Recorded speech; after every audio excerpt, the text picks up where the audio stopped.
Houston. Thank you very much. What a nice group. You're much happier. I was here 3 years ago. You're much happier now. And you're much wealthier, and you're providing a lot more energy than you used to. That's for sure, right? Thank you. You know, Harold is a very successful man. And I was with the great football coach, Barry Switzer. I think he might be the only one. He won in the NFL, and he won in college, right, the championship. But Barry is a great guy, great coach, and he's one of Harold's best friends. And Harold was coming into a meeting, and I was talking to Barry, and he said about Harold, you know, sir, that guy can take a straw, probably the plastic ones before they changed. I don't think it would work. The paper straws aren't working too well. Sir, he can take a straw, and he can put it into the ground, and oil comes out. And other companies, they spend billions looking for oil.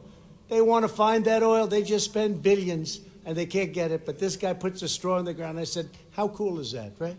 But that's my friend Harold. He's a great gentleman. I learned a lot about energy from him. But it's wonderful to be here back in Pittsburgh. By the way, go Steelers, go Steelers. Big Ben, I guess Big Ben is recovering. I know Ben, he's a great guy. He's a tough cookie. And he'll be back, right? He'll be back. Big Ben. And you have a great ice hockey team, too. You have a great ice hockey team. Sidney Crosby, the whole group, you know, they were at the White House not a long time ago. And they came in, and they are a great group of people. So you have great sports place and great sports town. But I'm here with the incredible people who fuel our factories, light up our homes, power our industries, and fill our hearts with true American pride. That's you. And by the way, you guys sit down. Thank you. Sit down here. We'll be here for a little while. I like energy people. Energy people have a lot of energy, unlike some people I deal with. They got a lot of energy in more ways than one. Nobody does it better than the hardworking men and women of Marcellus Shale Country.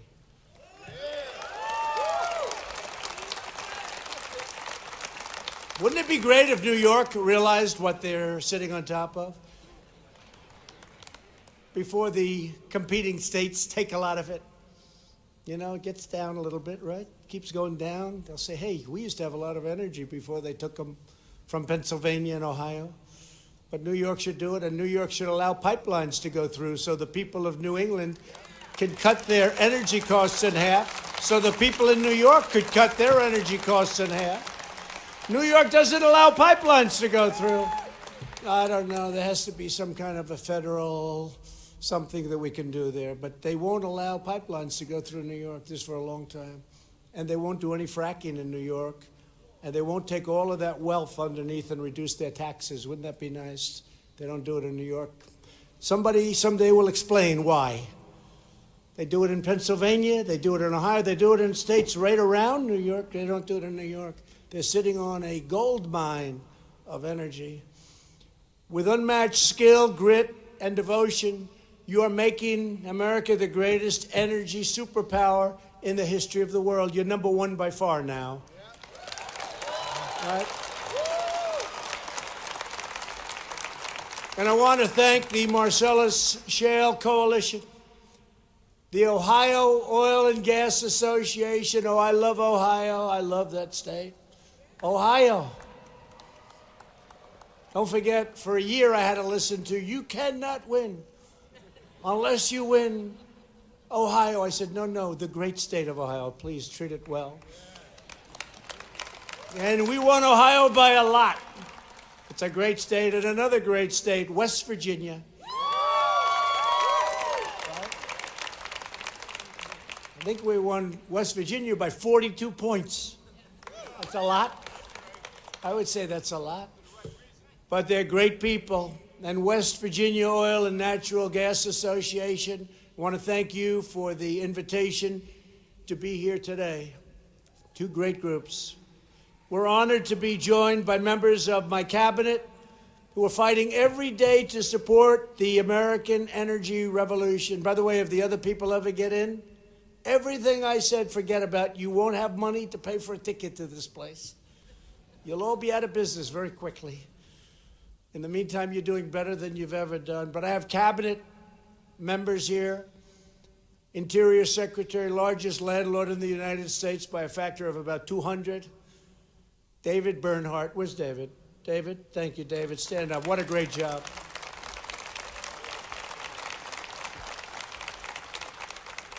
It's basically the landlord to about half of the United States. A friend of mine, a great gentleman, he's going to be leaving, and I'll tell you, there's one that's going to do well, but he's been right from the beginning. We're almost 3 years now. Energy Secretary Rick Perry. Rick, great guy. Great guy, great competitor.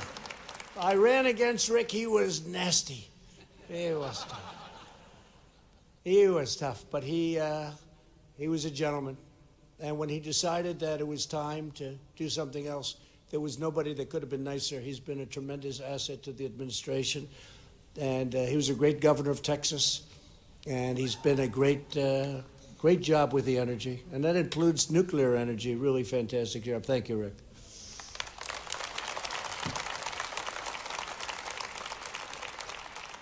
Another man who's here who's been incredible. He is a man that no matter what you do, it's never going to be considered right, because one group will like it and one group won't, but he's really tough. He's really smart. By the way, he loves the environment. EPA Administrator Andrew Wheeler. Andrew, you've done a fantastic job. And he's right now working on small refineries, getting them everything they need to stay, because it's a highly competitive business. We want to keep them really prosperous and keep them in business. And so I know you're working on that. And he's dealing with them, I think, this week and next week. And you'll hopefully have something for the small refineries. Anybody here from small refineries? Yeah, a couple. Not too many. Oh, forget the small refineries. We don't have. Now, you're going to take care of those small refineries. They're great people, right? And they've really been incredible for our country. Several outstanding members of Congress. These are warriors. These are people that fight with me all the time on the witch hunts. I've had the Mueller witch hunt, the Russia witch hunt. I have witch hunts every week. I say, what's the witch hunt this week? They can't beat us at the ballot box. They cannot beat us at the ballot box. So they want to try and beat us the old-fashioned way, which is not very nice. They are a nasty group of people. And, you know, it's very interesting. You look at what's happened and what's been doing and all the things we've done, and we have to get USMCA done, and they don't want to put it up for a vote. And the do-nothing Democrats, they will pass it, but it has to be put up by Nancy Pelosi. So let's see what happens, but I think they're going to put it up because everybody wants it, and I think ultimately they're going to do the right thing. But it's all ready to go. It's approved by Mexico. It's approved by Canada. It's approved by everybody that has to be approved. We have to give it a vote. It's been sitting for a long time. A lot of money wasted, a lot of jobs wasted. It's going to have a tremendous impact. But these are warriors that have been with me right from the beginning.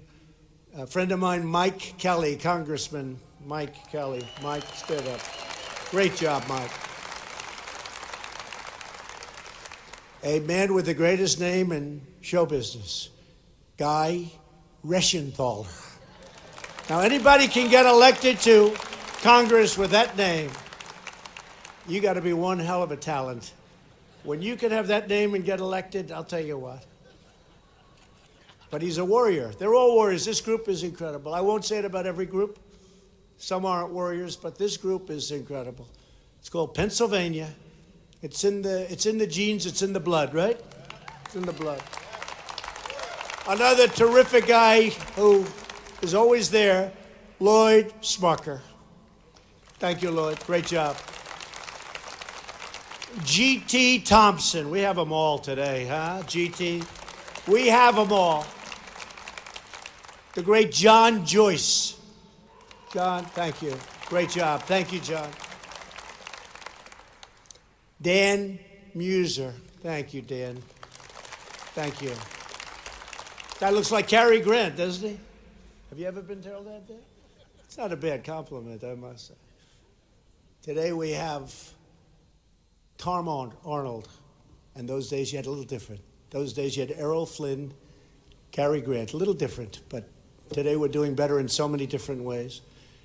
And, of course, somebody that fights like you've never seen before, Fred Keller. Fred. Thank you, Fred. Great. Doing a great job. Thank you all. I mean, these are fantastic people. And David, where's David? Is he there? Where's David? What happened to him? We won't mention his name. He's in the back. Pretend that I didn't say it. When I last spoke at this conference in 2016, American energy was under relentless assault from the previous administration. You know that so well. More than a third of all of the coal mining jobs had vanished. A moratorium had been placed on new coal leases on federal land. Drilling and mining on federal lands was blocked and restricted at every turn. Desperately needed pipelines were obstructed and denied. Federal regulations and bureaucrats were working around the clock to shut down vital infrastructure, projects, bankrupt producers, and keep America's vast energies and treasures buried deep underground. They didn't want to let you go get them.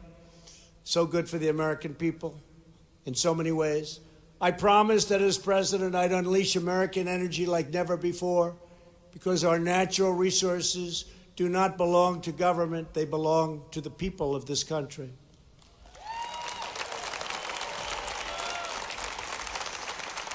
American energy belongs to hardworking men and women like you who get up every day and make this country run.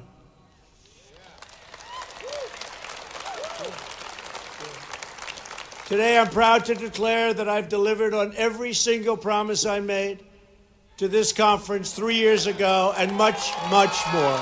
Everyone.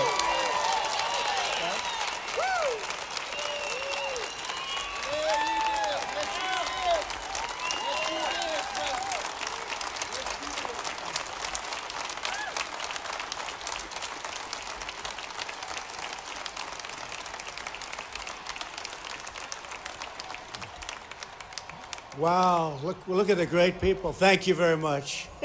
4 more years. Why don't you drive them crazy? Go 16 more years, you'll drive them totally. 16 more years. Thank you. Thank you. We're now energy independent. Who would have thought that? That wasn't going to happen for a long time. We've ended the war on American energy. And we've ended the economic assault on our wonderful energy workers. You were under assault for a long period of time, but no longer. No longer. That's why we have to keep it going. Because if you talk about assault, it was nothing compared to what would happen if one of these people got in office. What they would do to you would be unthinkable. And what they do to this incredible profession that you're in, but this segment of the economy that's so big and so vast and so many jobs would be just absolutely terrible. Hard to believe they're even talking the way they're talking. And in many ways, I think it actually would be worse than they're even saying it will be. In the process, we set off an economic boom of truly historic proportions, bringing prosperity back to cities and to towns all across America. Not only energy. Energy was just the first step in so many other ways, but without energy, it all doesn't happen.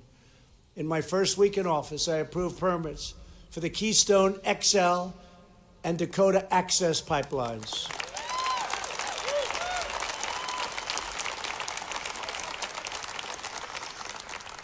And that's a big thing. That was a very unfair situation in the case of Dakota Access. They had built it except for one small section, and they weren't being given the permits. They'd spent billions of dollars building it.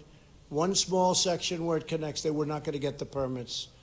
And I gave them the permits, and they got it built, and it's been operating now and very successfully. And a lot of jobs and a lot of everything else. And a lot of clean environment, because that's what it is. And with Keystone, same thing. They have everything they need. They need a couple of little extra ones in 1 or 2 states, one state in particular, and they'll start. And it's a combination of 48,000 jobs on top of everything else. We canceled the last administration's so-called Clean Power Plan. Sounds nice, but it wasn't nice. It was a disaster.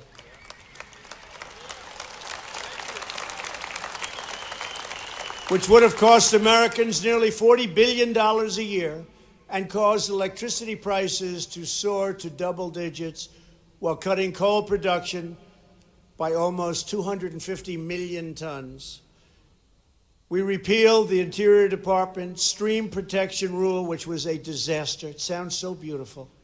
It sounds so beautiful, and it was so bad, which would have cost businesses $1.2 billion and was a backdoor attempt to destroy the American coal industry, which is now starting to thrive again, which we're very happy about.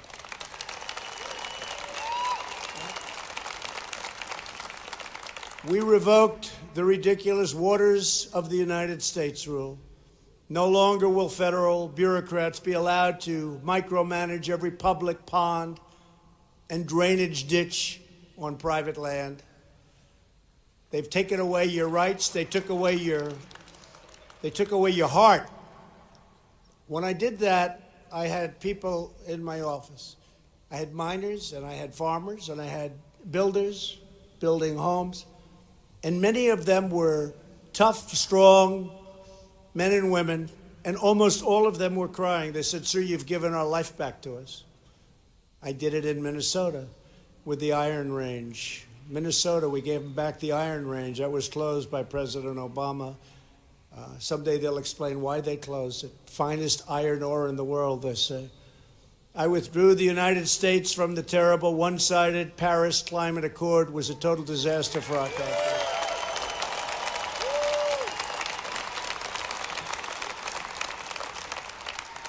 And I thought when I did that, it would be very tough. And all I do is get applauded for that move so much. It would have been so bad for our country. They would take away our wealth. It was almost as though it was meant to hurt the competitiveness of the United States. So we did away with that one. The Paris Accord would have been a giant transfer of American wealth to foreign nations that are responsible for most of the world's pollution. Our air right now and our water right now is as clean as it's been in decades. Shutting down American producers,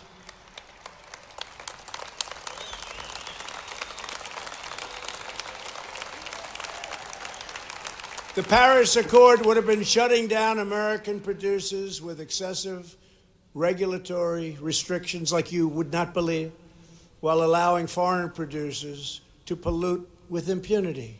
They were allowed to do what they were doing. I'm proud that today the United States is among the very cleanest air and drinking water on earth, anywhere on earth.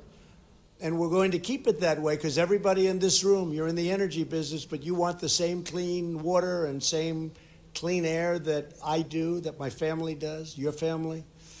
So I just want to thank you. It's really incredible, but we're at a very, very good point environmentally right now. What we don't do to punish, thank you. Thank you. What we won't do is punish the American people while enriching foreign polluters, because I can say it right now, and I'm proud to say it, it's called America First, finally. It's called America First.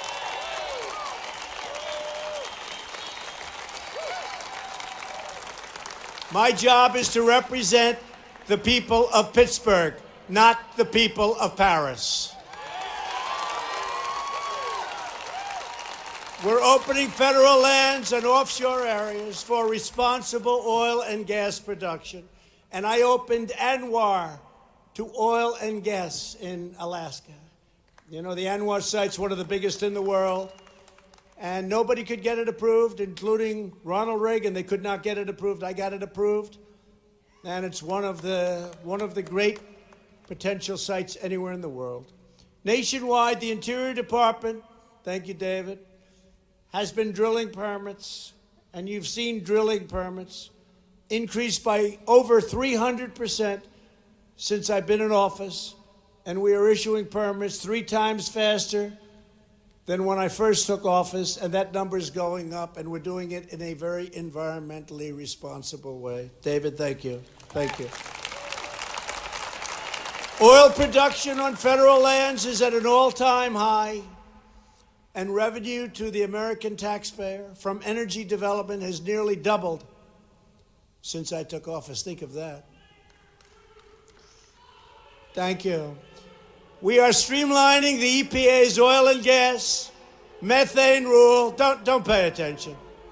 Don't pay attention. Saving energy producers millions of dollars in compliance costs while maintaining sterling environmental standards like never before. Yeah, don't hurt them. Don't hurt them, please. They don't know they're dealing with very tough people in this room.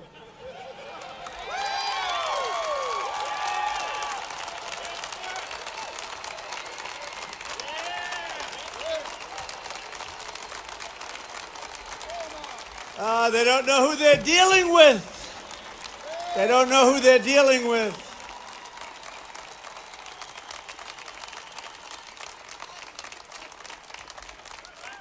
They just don't understand. All right, go home to Mom. Explain to Mom that you tried to take on very powerful people, and many of them physically as well as mentally. That's not a good thing to do. Not in this room. Be careful. Make sure you don't hurt them. Please. Thank you. We're also slashing the time it takes to get a permit for building critical energy infrastructure into just a tiny fraction of what it took before. America built the Empire State Building in just 1 year. Believe it or not, in 9 months. Can you believe that? They don't do that today. It should not take 10 years to get the permits to build a road or a pipeline. We've brought that number way, way down, way down. And in Texas, we're working very, very hard to get those pipelines approved environmentally. And I know my people are doing it. And Rick, you're going to be giving it to some of the most talented people that are going to be taking your position. But we're working very hard to get those pipelines approved immediately in Texas, because it would make a 20% and maybe even 25% increase in oil. And, you know, as I said before, we're now number one, not by a little bit, but by far, way ahead of Saudi Arabia, way ahead of Russia. But we can do even much better than that. So we're working on that. And we're going to also work on getting a pipeline through New York. We have to do that. We can't let them hold us up like this. And as I said, the energy prices in New England, if they allowed that to happen, could be cut in half. Energy prices in New York and other areas. We have to have a pipeline go through. They won't let it happen. But we'll do our best, right? Right, Andrew? Good luck. We'll get it. We'll get it. Never made sense, does it? Can you imagine? They hold it up, they stop it. They stop it. Never made sense. That's one never made sense. And they don't drill. They don't frack. They're sitting on a fortune. What they could do, they could pay off their debt. They could pay off a lot of things. They could have taxes cut in half, maybe better than that. So someday somebody in this room is going to sit down and explain to me what the hell are they doing in New York? What tremendous potential. But we'll be talking to Governor Cuomo about it. We'll be talking to some of the people about it, because I know the people in this room want it to happen, because the prices of energy will go plummeting down. The Interior Department has already cut the time it takes to complete an environmental impact statement from more than 5 years to less than 1 year, and the average page length is down nearly 90%.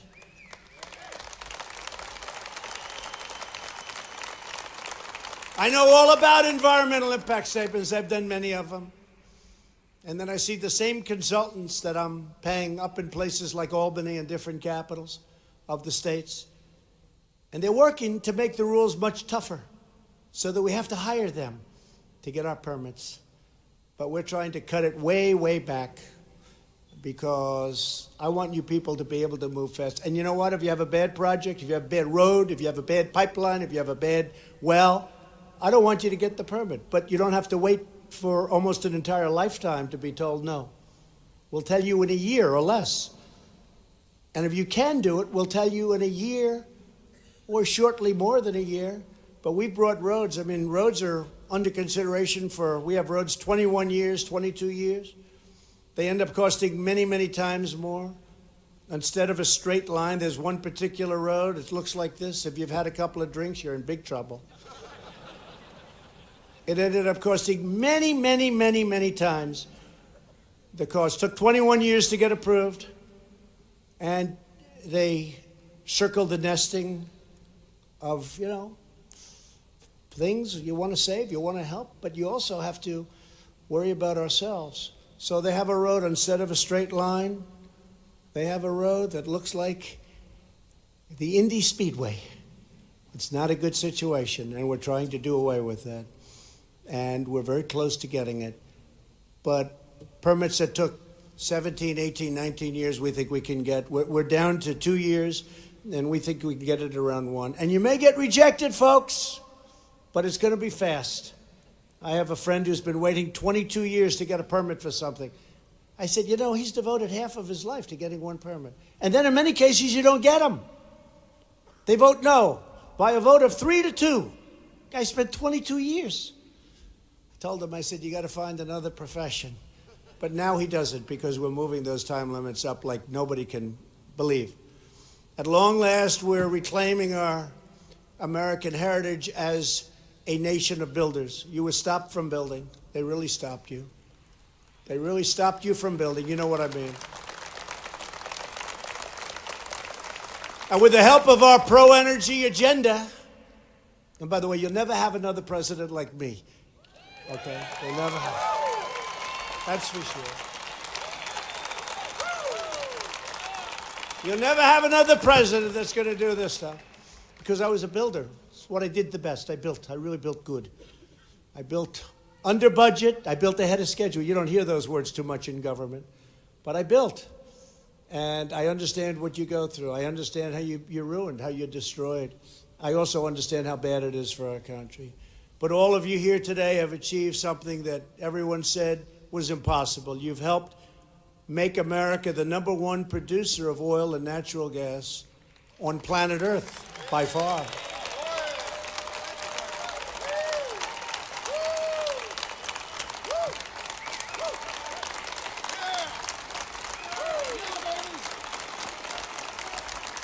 #1 by far.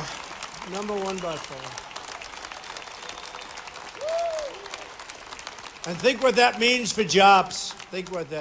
I just left Louisiana recently, and we opened a $10 billion LNG plant.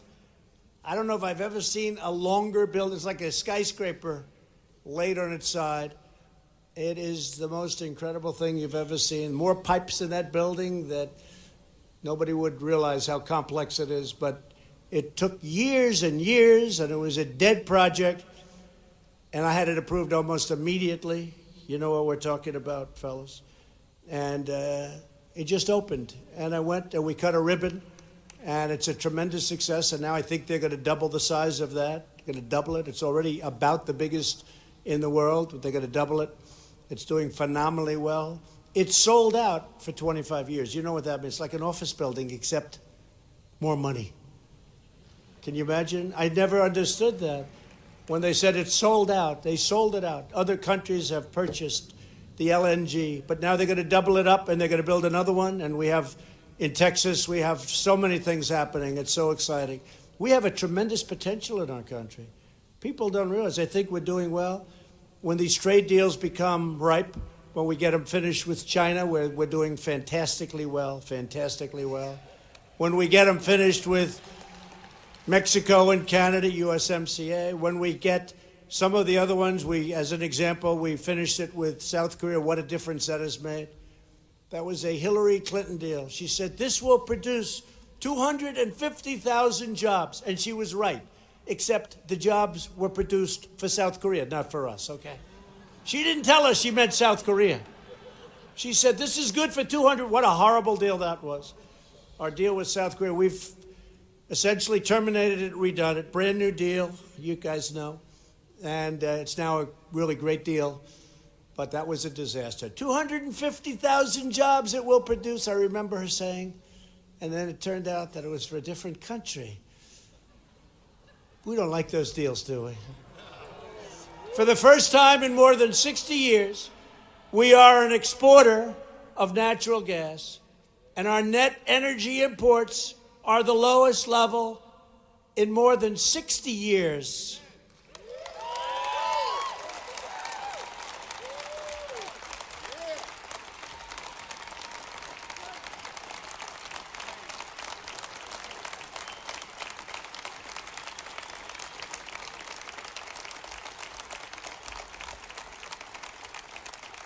So, you know, in the Straits, the famous Straits where they make so much money and we protect everybody, we don't get paid, but we're starting to get paid a lot. But, you know, other people need those Straits. We don't need them much anymore. They were saying, how come American ships are doing so well? Because we don't have too many of them going over there anymore. Isn't that amazing? We don't have too many of them. Dangerous territory. We don't have too many of them going over. My administration has more than doubled approvals for LNG exports, and it's going much, much higher than that in the pipeline. I look forward to seeing even more brand new LNG facilities built with American labor and American steel.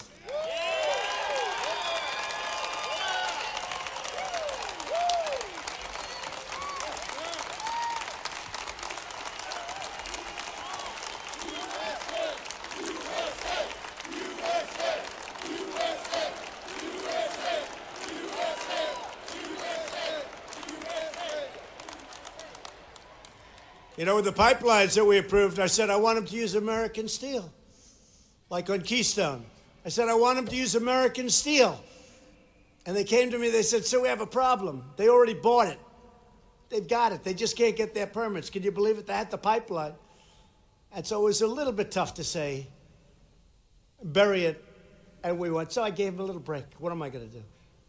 But we'll write right on the bottom. Somebody said, well, that's a little bit complex. I said, no, it's not. Give me a pen. You must use American steel. And we're doing that more and more and more. Right? Our guys are doing that. To restore American manufacturing, we're reversing decades of disastrous trade policies that devastated our working class communities. Pennsylvania lost 1 in 3. Can you believe that? And it's actually a higher number. We want to be conservative because with the fake news, I have to be very conservative. Otherwise, they'll say, he didn't tell the truth. He didn't tell the truth. So we're very conservative with these numbers, the fake news. But Pennsylvania lost more than 1 in 3 manufacturing jobs after a twin disaster took place, and that's NAFTA and China's entrance into the World Trade Organization. That was a disaster. China was mainlining, and then all of a sudden it went up like a rocket ship because of a certain politician that came up with the idea for the WTO. That was not a good idea. May have been worse than NAFTA, and I never thought anything could be worse than NAFTA. We're standing up for our great workers, and America is winning, winning, winning once again, and we're winning. We're winning, and we're respected again. We're respected. You know, respect is a part of winning. We're respected again as a country. We're not laughed at, and it's getting more and more that way, and you know it, and I know it, and you know, most importantly, other countries know it. They know it.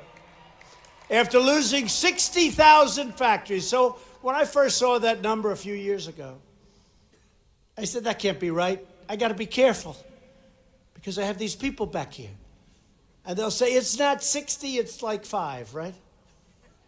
It's 60,000. So I had it researched and checked. And you know it's right when they never correct you. I've been saying it for years. It's true. It has to be right.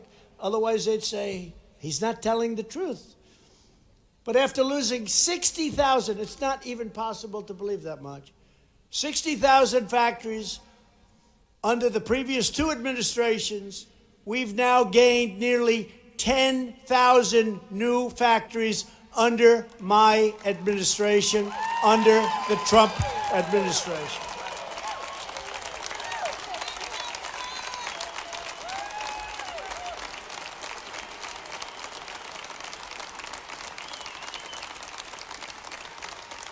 And NAFTA that we've been talking about will be replaced with the USMCA, which will really be a historic win for American energy producers, farmers, and factory workers of all types. The do-nothing Democrats in Congress, including Democrat Connor Lamb. This guy talks so nicely about me. He's like got my policy, except for one problem. He never votes with me, never, ever, ever. They want to take away your guns. Connor Lamb wants to take away your guns. They want to take away your energy, that one you know, right? So Connor Lamb, right here from Pittsburgh, and I appreciate, Connor, whoever you are, I have no idea what you even look like. But there's some guy named Connor Lamb who speaks very nicely about, you know why? Because you're in like a Trump district. No, it's right, it's true. Right? No, the president's excellent. He's doing a good job. I thought he was a Republican until I found out. I said, this guy's got to be a Republican. But he never votes with us. That's the only thing that matters, right? We don't get his vote. But we have to stop this Democrat insanity, get back to work. We have to pass the USMCA. And by the way, I have to tell you something. There's a guy named Sean Parnell, who is a fantastic military man, brilliant, got everything going. And I heard, fellas, maybe my genius congressman can tell me, I hear that Sean Parnell going to run against Connor Lamb. That will help the energy business a lot. And he should win. He should win. And Sean will vote for us, and he'll work for us. Industries are racing back to America because we've made this the best place in the world to hire, to invest, build, and to grow. We've enacted fair trade policies, unlocked affordable energy, cut a record number of job-killing regulations, and made our tax code globally competitive. Our taxes were a disaster. You couldn't compete with other nations. Since our tax cuts were passed, the largest tax cuts in the history of our country, the Democrats want to raise your taxes. I don't know. How does that work politically? I haven't figured that one out. They want to raise your taxes. I talk about tax cuts. They say, no, we want to raise your taxes. You know, they're vicious and they stick together. But they're lousy politicians, I will tell you. It's true. They got two things. They've got two things. They stick together and they're vicious. Their policies are horrible. Open borders, sanctuary cities, take everyone's guns away. But they do. They stick together. They don't have a Mitt Romney in their midst. They don't have the Mitt Romneys of the world. They stick together better than the Republicans do. I love the Republicans. 94 and 95% approval rating they gave me recently. But still, they don't stick. We got to stick together. We got to stick together. Right? Since our tax cuts were passed, nearly $1 trillion have returned from other countries back home where it belongs. Think of it. We've gotten $1 trillion with a T, $1 trillion back from overseas, from other countries, that instead of spending the money over there, the reason was it was prohibitive. You couldn't do it. It was bureaucratically impossible, and the tax rate was so high, nobody would do it. Now the money is pouring back into our country. They're using it for lots of different things. $1 trillion is going to be much more than that. Massive new investments are bringing thousands of energy jobs to states like Ohio and West Virginia that we mentioned, that we love. New Mexico, which I think we're going to win. You know why we're going to win New Mexico? Because they want safety on their border. And they didn't have it. And we're building a wall on the border of New Mexico. And we're building a wall in Colorado. We're building a beautiful wall, a big one that really works, that you can't get over, you can't get under. And we're building a wall in Texas. And we're not building a wall in Kansas, but they get the benefit of the walls that we just mentioned. And Louisiana is incredible. We have a great race in Louisiana. The governor turned out to be not very popular. We have a race between a great Republican and a governor that has not done a good job.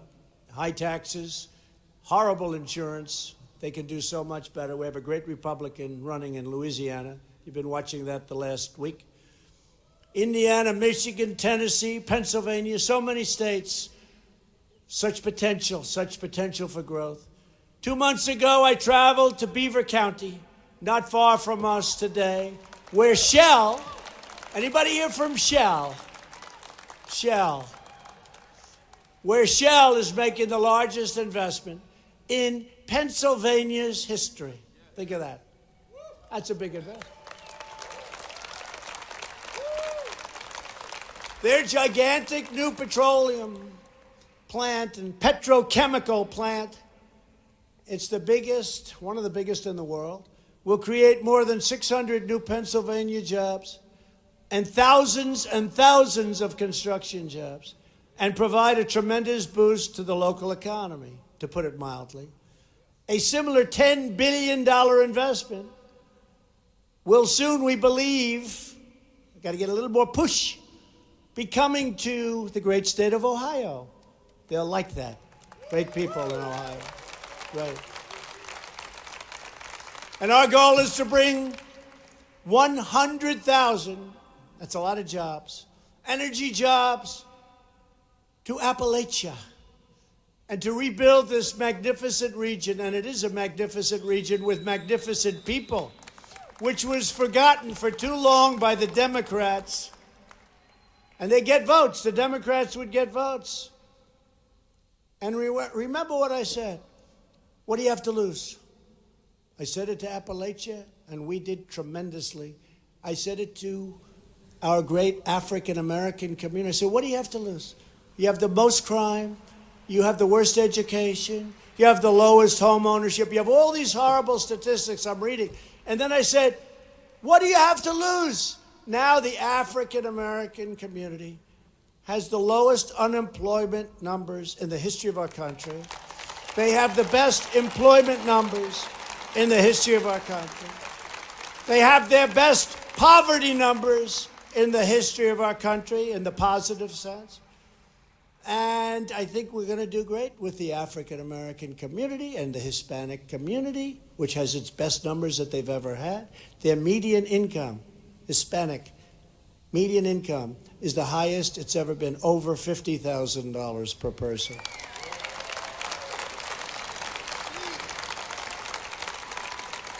And all of those people that came out, and they came out to vote, they'll never be forgotten again. The Democrats are trying to figure out, where the hell did they all come from? It was something. You know, a number just came out. I don't know if you saw. Moody's, respected. And it said that under the Bush administration for 8 years, median household income went up $400. That's over 8 years, okay? So remember, $400, 8 years. Under President Obama, median household income went up $975 over 8 years.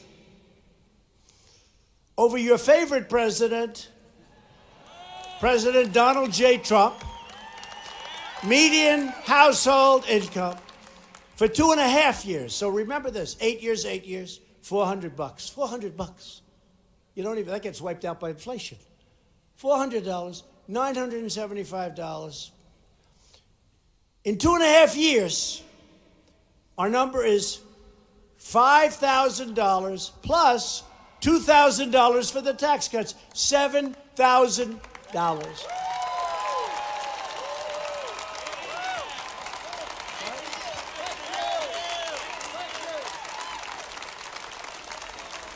How do you lose that debate?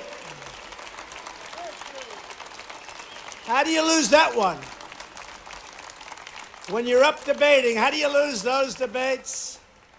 But we're very proud of those numbers, very, very proud of what's happened with unemployment for African American, for Asian and Hispanic. The numbers are the best in the history of our country. With American energy once again powering our prosperity, the United States has the hottest economy, recognized by everybody anywhere on earth. These leaders from other countries, prime ministers, presidents, kings, queens, and dictators, they just don't want to be known as a dictator. Actually, some do, but they don't want to be known as a dictator. But they come in and they say, President, we'd like to congratulate you on the economy. They're trying to copy us. I say it won't work. Because we have the greatest people on earth. We really do. We have the greatest people on earth. I really believe that. Since the election, we've created more than 6.4 million new jobs, including more than 240,000 jobs in Ohio, West Virginia, and Pennsylvania.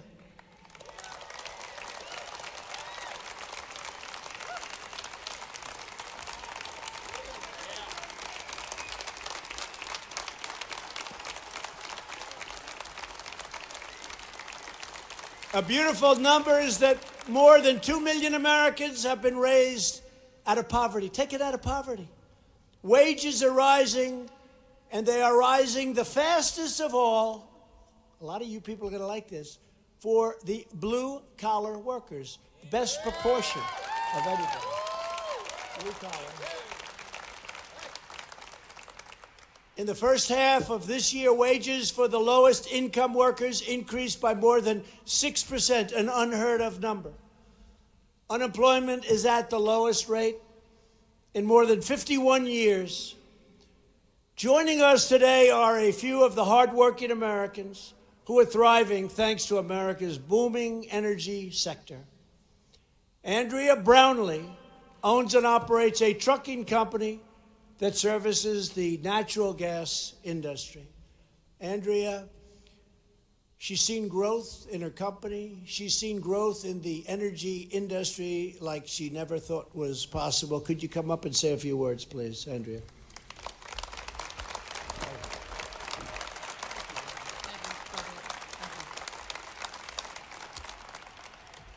I grew up here in the Ohio Valley, the daughter of a steel worker, still actively farming my grandfather's farm.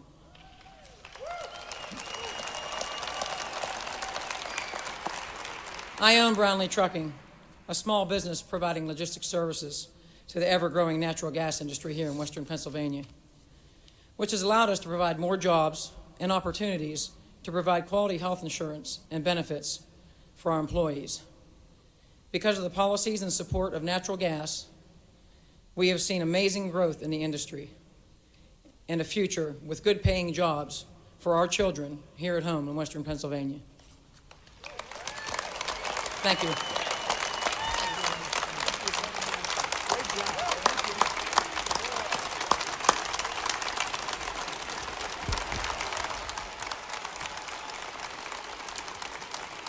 They like you. Great job. Thank you, Andrea.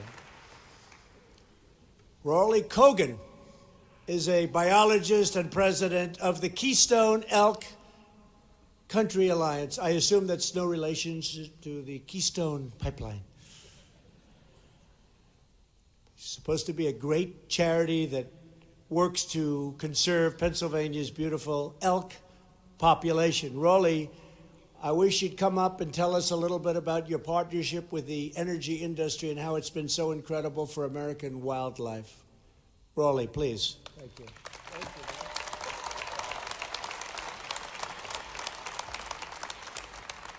Thank you, Mr. President. Ladies and gentlemen, don't let this hat fool you. I'm a born and bred, Pennsylvania proud country boy.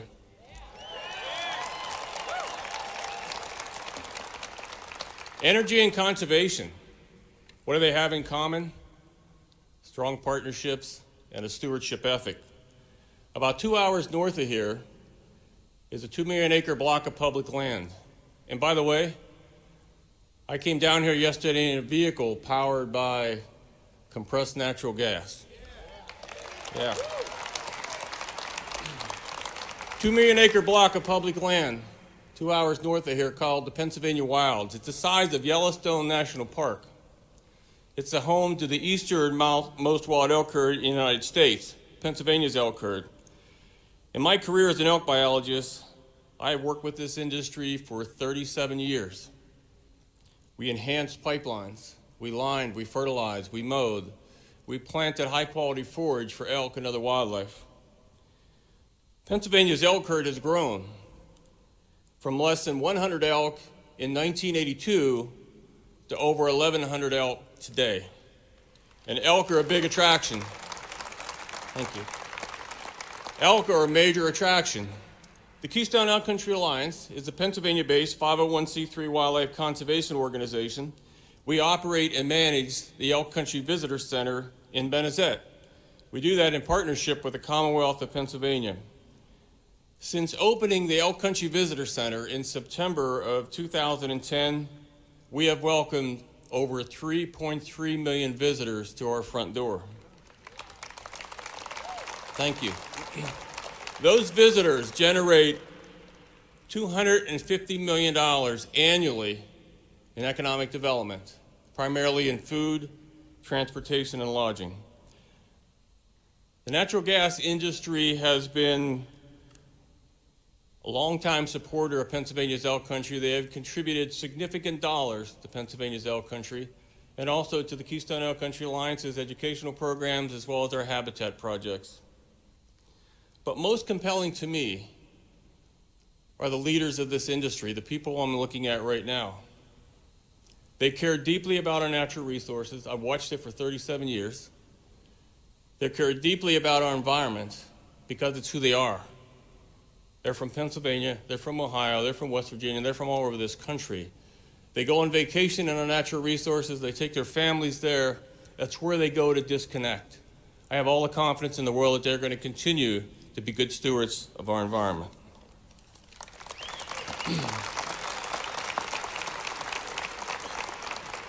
Energy and conservation, there are long-standing partnerships, and I value our partnerships. I applaud your conservation ethic, and I am genuinely appreciative of your leadership making our country energy independent. Thank you, and thank you, Mr. President. Thank you, Raleigh. Thank you. Thank you very much, Raleigh. Finally, Bonnie Moore runs a farm in southwest Pennsylvania that has been in her family for more than 2 centuries. That's a long time. That is a long time, Bonnie. Over the years, Bonnie could do nothing but watch as economic decay drained her community of its vitality. It drained her community of its people and its wealth, but now it is springing beautifully back to life. Bonnie, please come up and tell us about what's going on, please.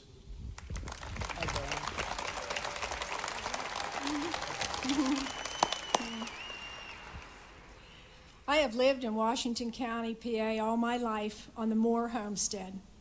Prior to this administration, the area was declining in jobs and population. The farmers had to work an outside job to support their farms.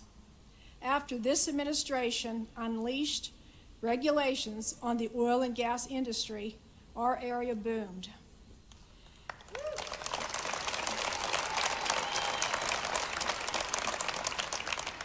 We had job growth, supply chain growth, and the landowners were compensated for allowing the energy companies to use their properties.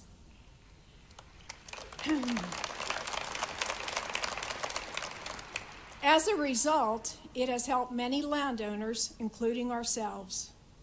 We were able to purchase another adjacent farm with the compensation these energy companies provided, updating buildings and equipment. I want to thank President Trump and his administration for revitalizing and saving our area and America.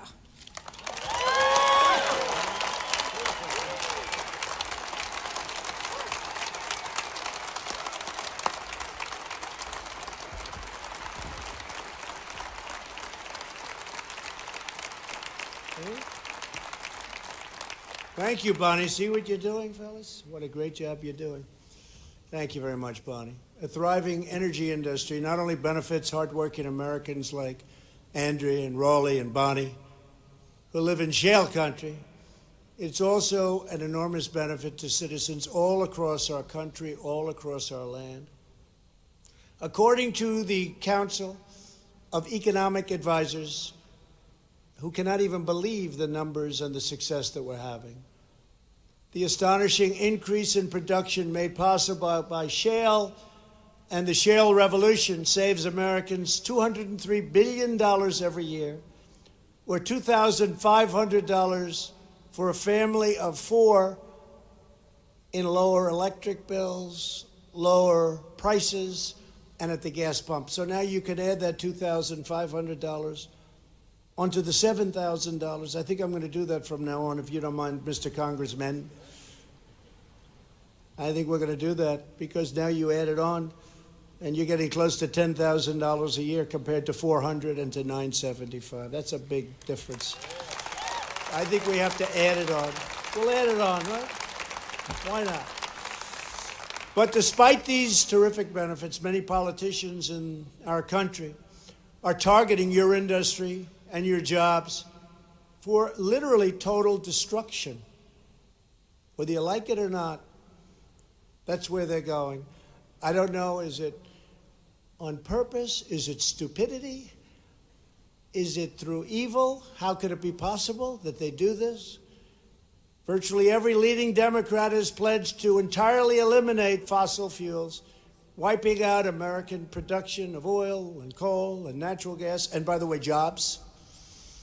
These Democrat plans would obliterate millions of American jobs, devastating communities across Pennsylvania, and bankrupting families all across our nation. As long as I am your president, that will never, ever even come close to happening, not even a chance.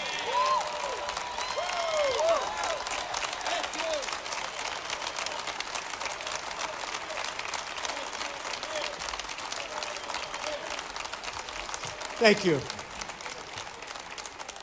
Anti-energy zealots are blinded by ideology. Democrats want to ban shale energy, but shale energy has reduced America's carbon emissions by 527 million metric tons per year. So what are they doing? A much better record than the European Union, which is always telling us how to do it. We should be telling them how to do it based on our economy. The radical policies of Democrats in Congress would result in massive layoffs, exploding energy prices, and a gigantic gift to our foreign adversaries. Oh, they want us to do it so badly. Because our businesses would no longer be competitive with their businesses. Some people think that that's why they come out with all of these schemes. Our vision is the exact opposite of what they want to do.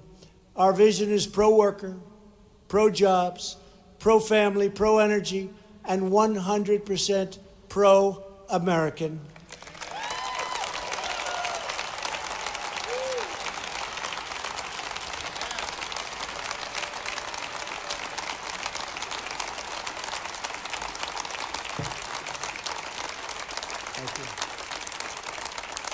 We believe the United States should never again be at the mercy of a foreign supplier of energy. We were at the mercy for many, many decades.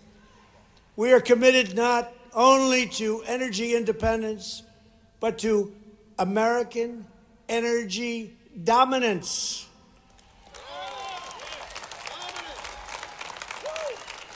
And the path to that future starts right here in shale country, with all of you, the proud patriots of Pennsylvania and Ohio and West Virginia. You've always been loyal to America, and I will always be loyal to you. The job you've done is incredible. In every action I take, from defending American energy to securing American borders, to ending the endless wars I am fighting for your interests, your families, and your countries above all others. We're fighting for you. We have to fight for you, and we're fighting for you, and remember that above all others. We were calling it Make America Great Again. We're calling it now Keep America Great. We will keep it going. And finally, as your president, we will always put America first.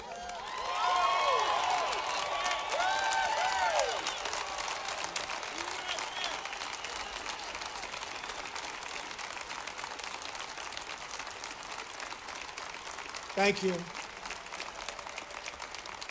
From the first days of our nation, the true sources of American greatness has always been hardworking, faithful citizens just like you.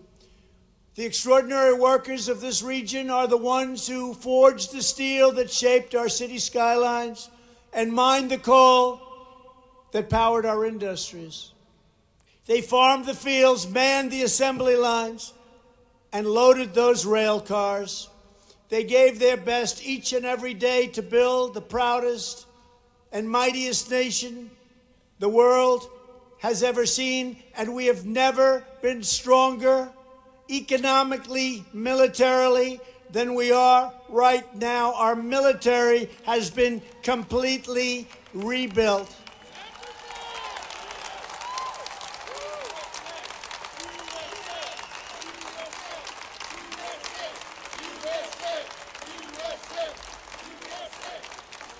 It was their labor and their sweat that fueled America's rise. And it's your sweat and your skill and your soul and your love that are fueling the greatest comeback by far in American history. That's what we're doing. Greatest comeback we've ever seen. We are stronger today than ever before, and we will be even stronger tomorrow. You have to see what we have planned for our great country. Because we are one united team, one united people, and one United States of America. I will never stop fighting for you, because I know that you are the ones who are rebuilding our nation. You are the ones who are restoring our strength. You are the ones renewing our spirit. And you are the ones who are making America greater than it has ever been before. And it's not even close. And congratulations to all of you, our great energy people, for what you've been able to accomplish, especially in the last 3 years. Thank you, God bless you, and God bless America.